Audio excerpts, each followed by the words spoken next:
सोमाय नमः स्वाहा ओम शुक्राय नमः स्वाहा ओम बृहस्पतये नमः स्वाहा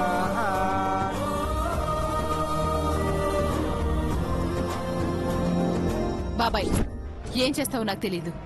పూజ సర్వనాశనమైపోవాలి. ఎంత ఖర్చైనా పర్వాలేదు. నేను చూసుకుంటాను కోమలి. బాబాయ్ గొడవ శివరామరాజు పేరు మీదకి పోవాలి. ఆయన వర్గం గొడవ చేసినట్టుండాలి. మట్టి నా చేతికి అంటద్దు.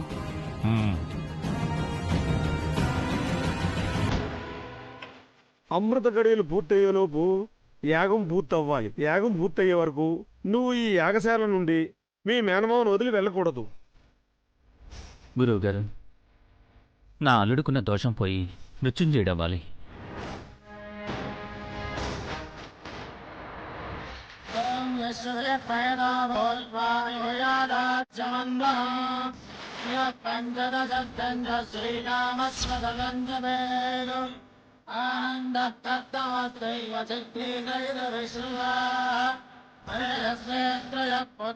స్వయం శ్రీదేవ దేవతా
ఆపండి ఆపండి ఆపండి.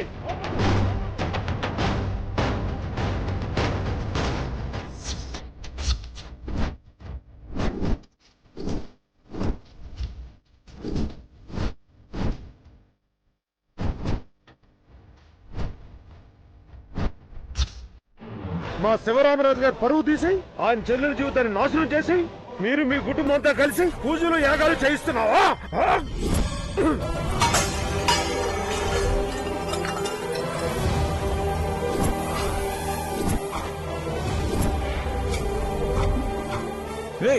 మధు లేవకు.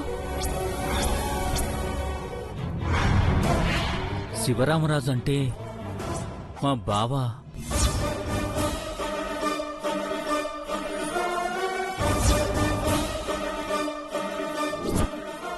శివరామరాజా? అవును, ఆయనే.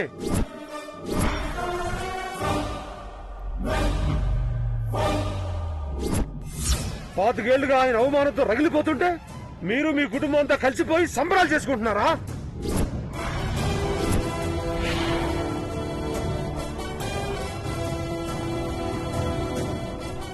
వాడి సంతోషం కోసం నీ సంతోషాన్ని, నిన్ను చేసుకోవాల్సిన వాడిని నీకు దూరం చేసి మీ నాన్నను చంపేసిన వాళ్ళతో కలవడానికి నీకు సిగ్గులేదు?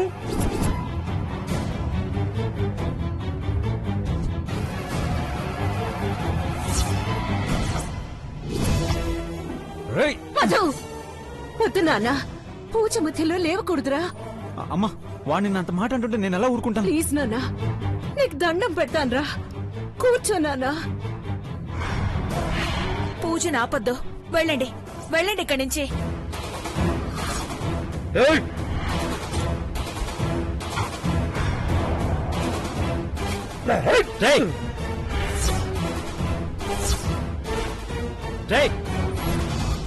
మర్యాదగా ఇక్కడి నుంచి వెళ్ళిపోండి. పిచ్చి పిచ్చిగా ఉందా? అమృత ఘడియల్లో పూజ జరగాలి. నా బిడ్డ ప్రాణాలకు ముప్పుంది. వెళ్ళండి ఇక్కడి నుంచి.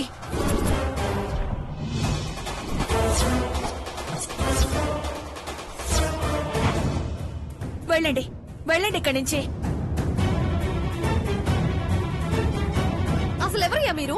వెళ్ళండి ఇక్కడి నుంచి. రేయ్, మర్యాదగా ఇక్కడి నుంచి వెళ్ళిపోండి, లేదంటే లేదంటే ఏం చేస్తావురా?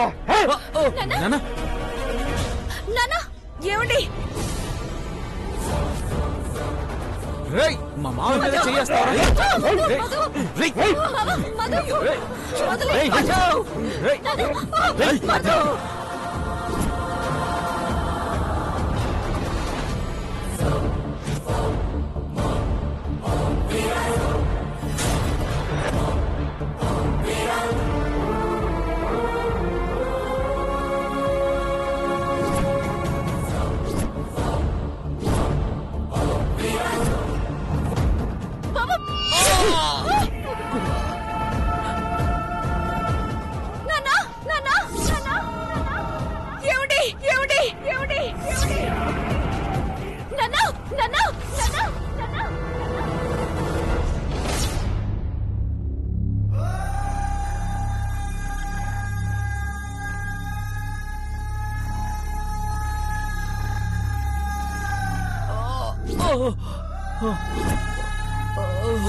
పదండి, హాస్పిటల్కి వెళ్దాం. మధు, పదండి మావయ్య. లేదు నాన్న, ఈ పూజ పూర్తవ్వాలి.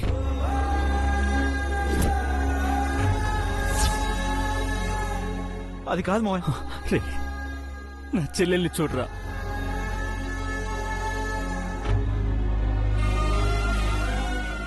తన బిడ్డ ప్రాణాలు ఏమవుతాయో అని ఒక్కిరి బిక్కిరైపోతుంది. మావయ్య పదండి మావయ్య. నాకేమైనా పర్వాలేదురా, నువ్వు నిండు నూరేళ్ళు చల్లగా ఉండాలి. అది కాదు మావయ్య. అయ్యో, మావయ్య.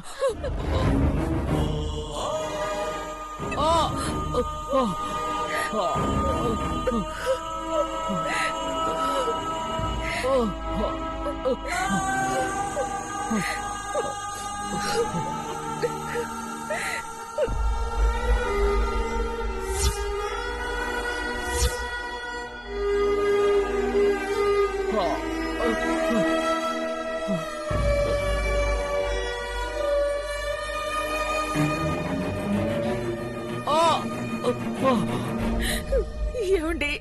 నాకేం కాదు భారతి, ముందు అల్లుడిని కూర్చోబెట్టండి. గురువుగారు, పూజ కానివ్వండి.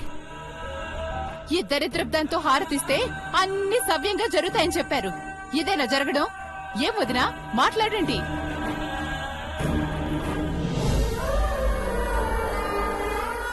కోమలి, నీకు దండం పెడతాను, దయచేసి గొడవ చేయొద్దు.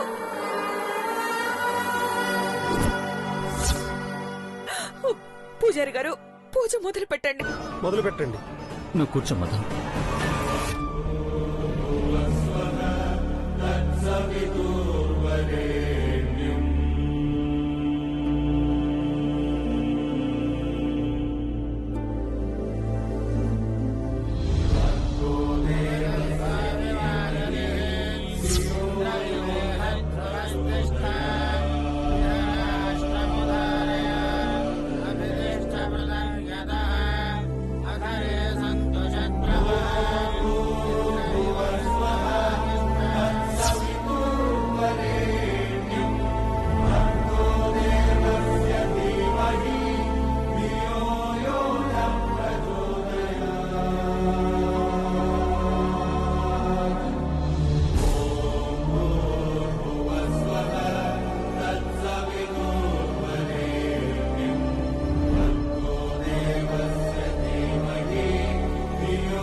నాన్న ఆశ తీరాలి. పూజకి ఎలాంటి ఆటంకం లేకుండా పూర్తవ్వాలి. జ్ఞానందరాయాయ సర్వస్తోమాదిరాత్రోత్తమహర్భవతి సర్వస్యాద్యై సర్వ అడ్డేమైనా ఉంటే అది నా మీదకి మళ్ళించు. మధు గారిని ఆశీర్వదించు. నవక్షేత్రాణి సంజయన్నో ఇంద్రేణ మలీధరదో.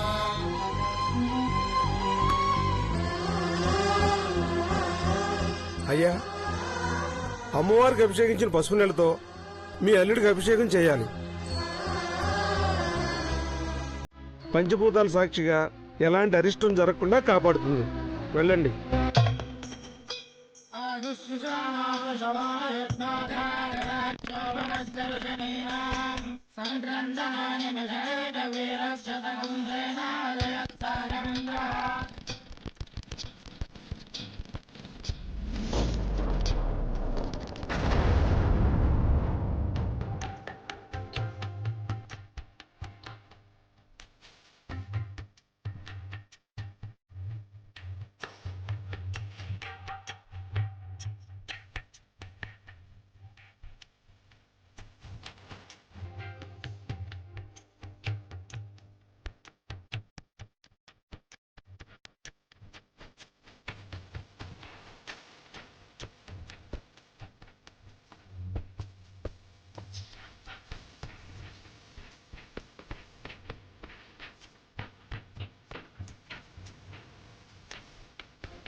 అమ్మా, నా అభిషేకం పూర్తయింది. అక్కడ యాగం పూర్తయ్యేలా దీవించు తల్లి.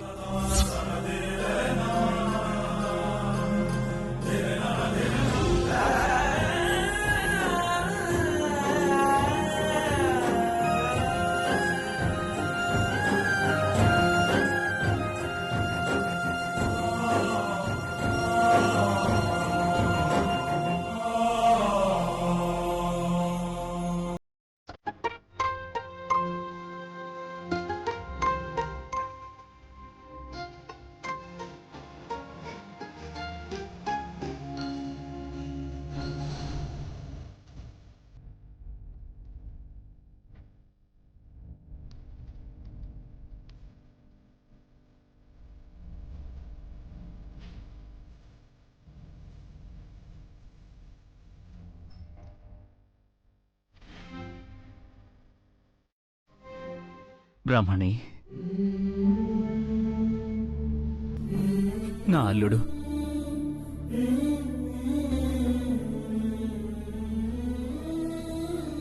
నిండు నూరేళ్లు చల్లగా ఉంటాడు.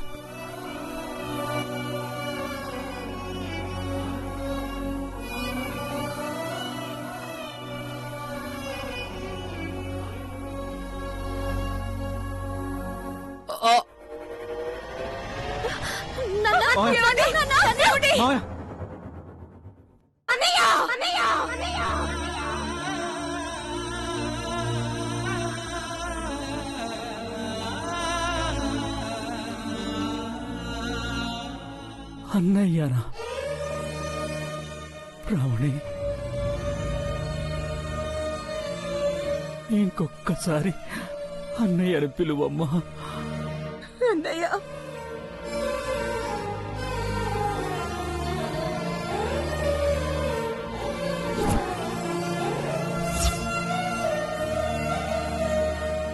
పార్వతి, విన్నావా?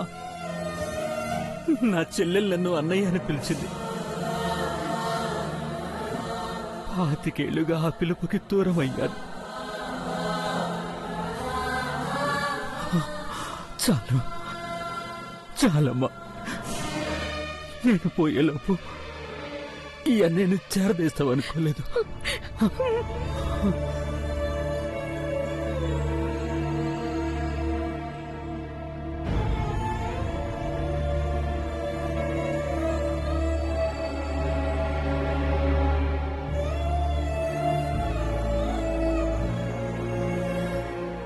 మనం అనుకున్న వాళ్ళు దూరం అయితే ఆ బాధ ఎలా ఉంటుందో ఈ పిచ్చిదానిలో రోజు చూస్తూనే ఉన్నాను.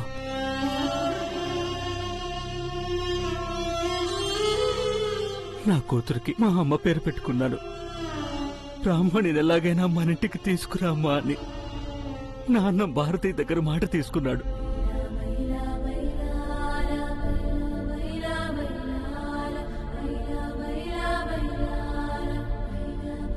ఎంత ప్రయత్నించినా అది మాత్రం జరగలేదు. దీని కన్నీళ్లు మాత్రం ఆగలేదు.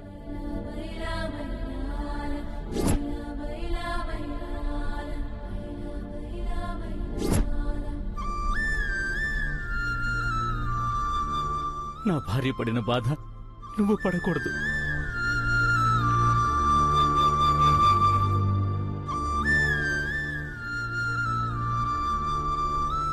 ఇక నీ కొడుకు గురించి నువ్వు భయపడాల్సిన పని లేదు. పూజ పూర్తయిపోయిందిగా. ఇక నా అల్లుడికి ఏ కీడు జరగదు.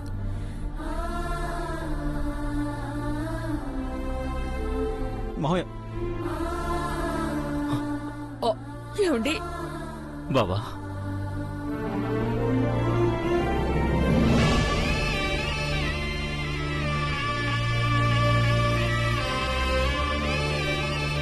మావయ్య, మావయ్య. అమ్మా చూడమ్మా, నీ బిడ్డ కోసం మీ అన్న వదిన అల్లుడు కోడలు ఎలా తపన పడుతున్నారు. అసలు ఆ ప్రేమను చూడమ్మా.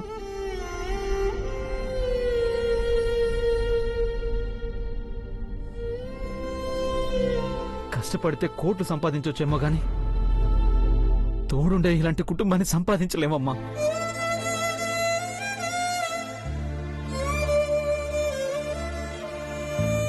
అమ్మా, అన్నీ మర్చిపోయి ఒక్క క్షణం ఇదిగో చూడు, 25 ఏళ్లు సీతమ్మలా వనవాసం అనుభవిస్తున్నా మీ వదిన సీతాదేవిని చూడమ్మా.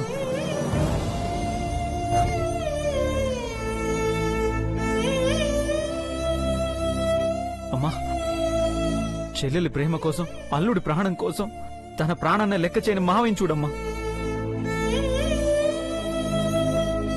అదిగో ఏమీ కాని మన కోసం, ఈ 2 కుటుంబాల కోసం ఊహ తెలిసినప్పటి నుంచి అన్నీ తానే కోటి పూజలు చేస్తున్న ఆ మృదులను చూడమ్మా.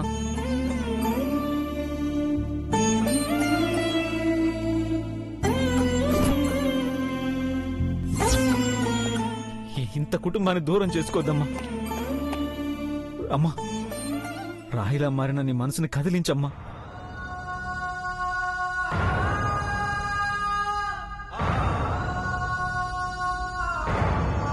నేను రాయిని కాదురా, మనిషిని.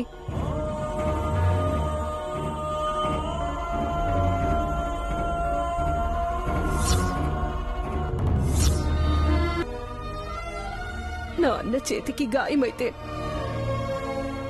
నా మనసు తల్లడిల్లింది.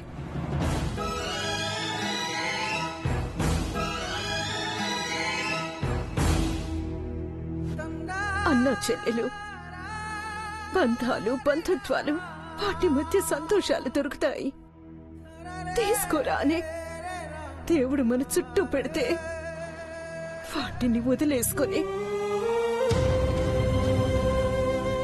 పిచ్చి ఆవేశాలు, కోపాల కోసం మనసులు చుట్టూ కంచెలు కట్టుకొని బ్రతికేస్తున్నారు నాలాగా.